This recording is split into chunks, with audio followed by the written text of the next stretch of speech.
Hi everyone, welcome to my YouTube channel.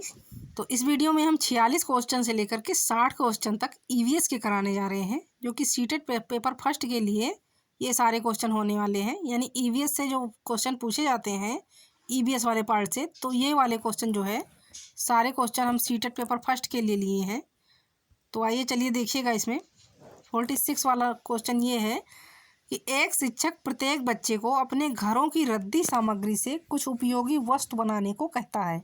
एक teacher जो है तो अपने बच्चे को यानी अपने छात्रों को, सारे बच्चों को तो अपने घरों की रद्दी सामग्री से उपयोगी वस्तु बनाने को कहता है।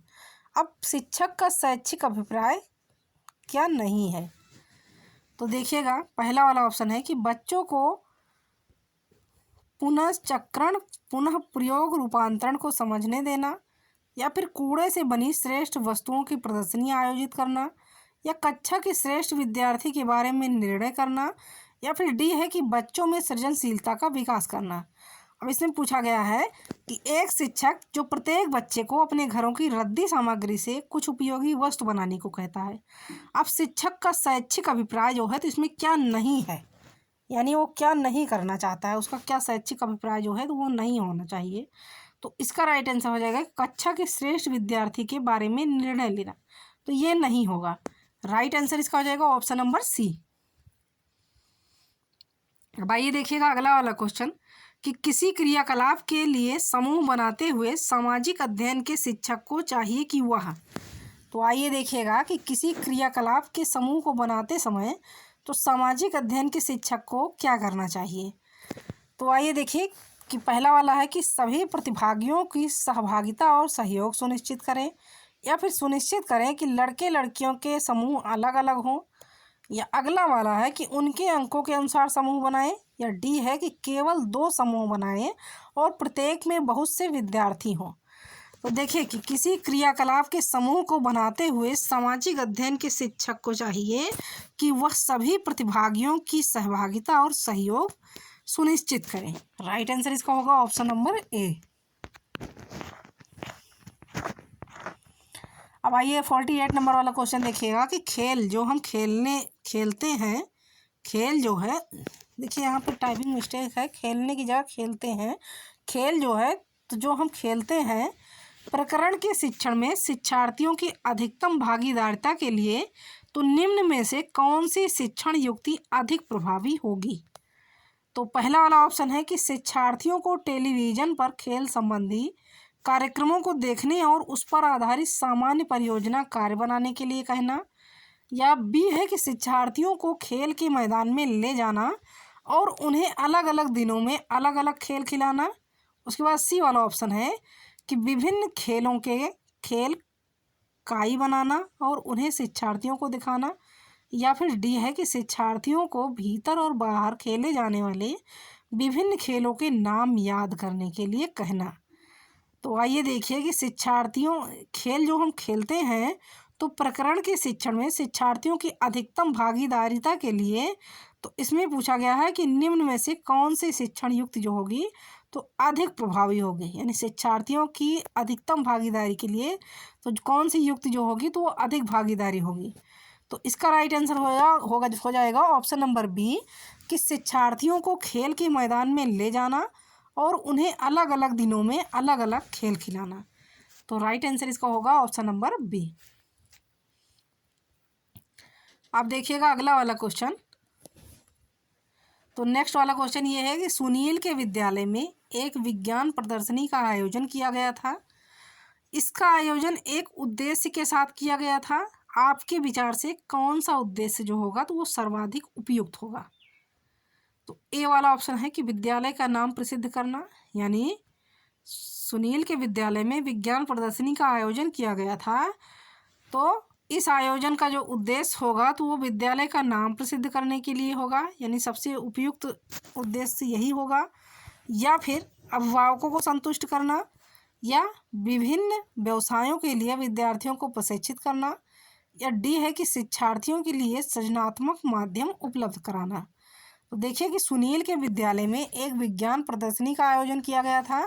अब इसका आयोजन करने का उद्देश्य के साथ किया गया था अब इसमें पूछा गया है कि आपके विचार से कौन सा उद्देश्य जो होगा तो सबसे उपयुक्त होगा, यानी इस आयोजन को करने का सबसे उपयुक्त उद्देश्य जो होगा तो वो कौन सा होगा। तो सही उत्तर इसका हो जाएगा कि शिक्षार्थियों के लिए सृजनात्मक माध्यम उपलब्ध कराना। देखिए इसका राइट आंसर हो जाएगा ऑप्शन नंबर डी। अब आइए देखिएगा अगला वाला क्वेश्चन। पर्यावरण अध्ययन में चित्र पढ़ना एक महत्वपूर्ण क्रियाकलाप है। निम्नलिखित में से कौन सा संकेतकों का बच्चों में आकलन चित्र पढ़ने के द्वारा हो सकता है। तो ए है अवलोकन और अभिलेखन, या फिर अभिव्यक्ति, या विश्लेषण, या फिर प्रयोग करना। तो देखिए पहला वाला है कि ए और बी सही होगा, या केवल डी, या फिर ए बी और सी, या फिर ए और सी। तो देखिए कि पर्यावरण अध्ययन में चित्र पढ़ना एक महत्वपूर्ण क्रियाकलाप है। अब इसमें पूछा गया है कि निम्नलिखित में से कौन सा संकेत यानी संकेतों का बच्चों में आकलन चित्र पढ़ने के लिए हो सकता है। तो देखिए इसका राइट आंसर हो जाएगा कि अवलोकन और अभिलेखन, अभिव्यक्ति तथा विश्लेषण। तो सही उत्तर इसका होगा ऑप्शन नंबर सी। अब देखिएगा अगला वाला क्वेश्चन 51 नंबर वाला क्वेश्चन ये है कि निम्नलिखित में से कौन सा एक पर्यावरण अध्ययन के संबंध में सत्य नहीं है। तो पर्यावरण अध्ययन के संबंध में पूछा गया है कि कौन सा कथन जो है तो वो सत्य नहीं है। तो पहला वाला है कि पर्यावरण अध्ययन वर्णनों और परिभाषाओं पर बल देता है, यानी ये कथन जो है तो ये सत्य नहीं है पर्यावरण अध्ययन के विषय में। या बी है कि पर्यावरण अध्ययन की प्रकृति एकीकृत है। सी है कि पर्यावरण अध्ययन बाल केंद्रित अध्ययन है।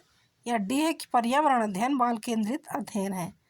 तो देखिए इसमें पूछा गया है कि कौन सा जो है एक पर्यावरण अध्ययन के संबंध में सत्य नहीं है। तो इसका राइट आंसर हो जाएगा ऑप्शन नंबर ए कि पर्यावरण अध्ययन वर्णनों और परिभाषाओं पर बल देता है। तो ये कथन जो है तो ये सत्य नहीं है।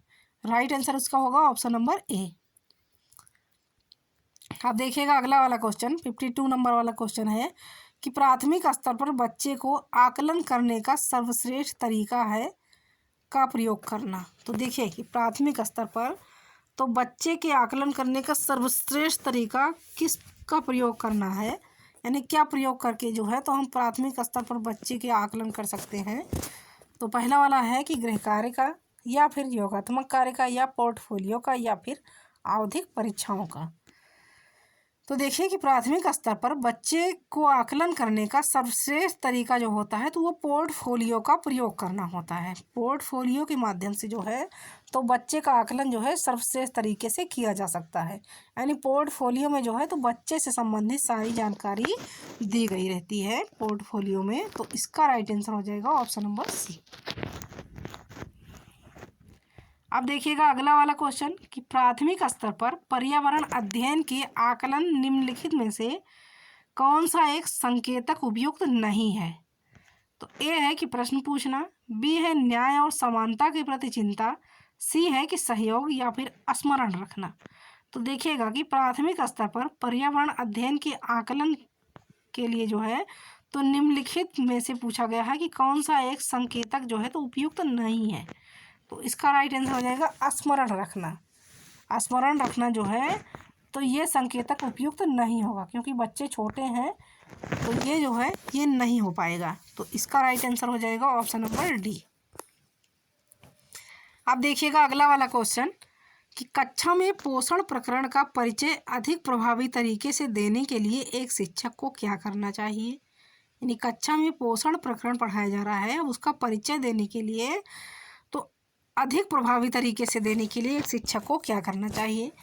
तो ए वाला ऑप्शन है कि मानव दांतों का प्रतिरूप दिखाना, बी है कि विद्यार्थियों को अपने टिफिन बॉक्स खोलने और उसकी सामग्री भोजन को देखने के लिए कहना चाहिए तथा बाद में शिक्षक को व्याख्या करनी चाहिए, या सी है कि पोषक तत्वों से भरपूर विभिन्न भोजन के उदाहरण देने चाहिए, या फिर डी है कि श्यामपट्ट पर पाचन तंत्र का आरेख बनाना चाहिए। तो देखिएगा कि कक्षा में पोषण प्रकरण का परिचय अधिक प्रभावी तरीके से देने के लिए तो एक शिक्षक को विद्यार्थियों को अपने टिफिन बॉक्स खोलने और उसकी सामग्री यानी भोजन को देखने के लिए कहना चाहिए तथा बाद में शिक्षक को व्याख्या करनी चाहिए। तो राइट आंसर इसका हो जाएगा ऑप्शन नंबर बी। अब अगला वाला क्वेश्चन देखिएगा, 55 नंबर वाला क्वेश्चन है कि कक्षा 5 की NCERT की पर्यावरण अध्ययन की पाठ्य पुस्तक में प्रत्येक पाठ के अंत में एक खंड को शामिल किया गया है कि हम क्या समझें। यानी पाठ के अंत में एक खंड को शामिल किया गया है कि इससे हम क्या समझें। अब यह सुझाव दिया गया है कि इस खंड में शामिल प्रश्नों के उत्तर का सही या गलत के रूप में आकलन नहीं किया जाएगा।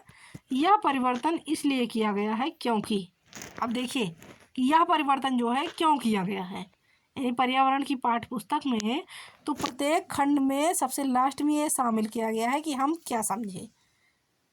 उसके बाद यह सुझाव दिया गया है कि इस खंड में शामिल प्रश्नों के उत्तर जो होंगे तो वो सही या गलत के रूप में इसका आकलन नहीं किया जाएगा। अब यह परिवर्तन इसलिए किया गया है क्योंकि, आइए देखिएगा यह परिवर्तन जो है तो क्यों किया गया है। तो ए है कि इस स्तर पर बच्चे सही उत्तर नहीं लिख सकते, या बी है कि यह आकलन में शिक्षकों की सुविधा बढ़ाता है, सी है कि यह जानने में कि शिक्षक की सहायता करता है कि बच्चे कैसे सीख रहे हैं, तथा डी है कि यह आकलन में विषय निष्ठता को कम करता है। तो इसका सही उत्तर हो जाएगा कि यह जानने में कि शिक्षक की सहायता करता है कि बच्चे कैसे सीख रहे हैं। सही उत्तर इसका हो जाएगा ऑप्शन नंबर सी। अगला वाला क्वेश्चन देखिएगा, भारतीय गैंडा कहाँ संरक्षित है। देखिए कि भारतीय गैंडा से संबंधित क्वेश्चन आया है कि ये जो है तो ये कहाँ संरक्षित करके रखा गया है। तो पहला वाला ऑप्शन है कि कॉर्बेट नेशनल पार्क में, या काजीरंगा नेशनल पार्क में, या बांदीपुर नेशनल पार्क में, या फिर गिर नेशनल पार्क में। तो देखिएगा कि भारतीय गैंडों को काजीरंगा नेशनल पार्क में संरक्षित करके रखा गया है। सही उत्तर इसका हो जाएगा ऑप्शन नंबर बी। अगला वाला क्वेश्चन देखिएगा, मीना माता रोग ऐसी मछली खाने से होता है जिसमें अधिक मात्रा में पाया जाता है। तो देखिए कि मीना माता रोग जो है तो कौन सी मछली खाने से रोग होता है। ऐसी मछली खाने से होता है कि उसमें जो है तो क्या मात्रा पाया जाता है, यानी किस चीज़ की अधिक मात्रा पाई जाती है। तो पहला वाला ऑप्शन है कि आर्सेनिक की, यानी मीना माता रोग जो है तो ऐसी मछली खाने से होता है जिसमें आर्सेनिक की अधिक मात्रा पाई जाती है, या पारे की, या कैडमियम की, या उपर्युक्त तो सभी।